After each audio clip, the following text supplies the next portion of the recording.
काही यायचं नाही का माझ्या ब्लॉगमध्ये? तर नमस्कार मंडळी, तर स्वागत तुमच्या नवीन ब्लॉगमध्ये. तर तुम्ही म्हणत असाल रस्ते की खड्डे, मग खड्ड्यातच रस्ते.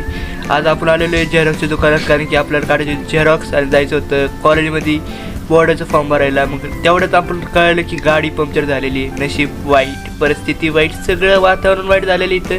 आणि मग आम्ही आता गाडी ढकलत चाललेलो आहे गॅरेजमध्ये. नाही इलाज ना काय नाही इथं. पण बघू शकता मी इथं मित्राला थोडासा हातभार लावलेला आहे. मित्राला दुःख देखवत नव्हतं, तो एकटा ढकलत होता. कसं तरी करून आम्ही गॅरेजमध्ये आलेलो आहे. इथं आमची गाडी बघू शकतो तुम्ही पंक्चर झालेली. मग इथं आम्ही त्या बाहेर सांगितली आमची गाडी पंक्चर झालेली. तो आला, त्याने बघितलं, त्याने सांगितलं आम्हाला की नवीन ट्यूब टाकायला लागणार आहे.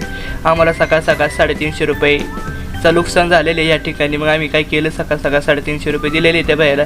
नवीन ट्यूब बघू शकता, डायरेक्ट नवीन ट्यूब टाकून गाडी आपण बनवून घेणार आहे त्याच्याकडून. बघू शकता बाहेर नवीन ट्यूब फोडलेली या ठिकाणी. अनबॉक्सिंग होती त्या ट्यूबची. तेवढ्यात झालं सगळं काम पंक्चर काढून.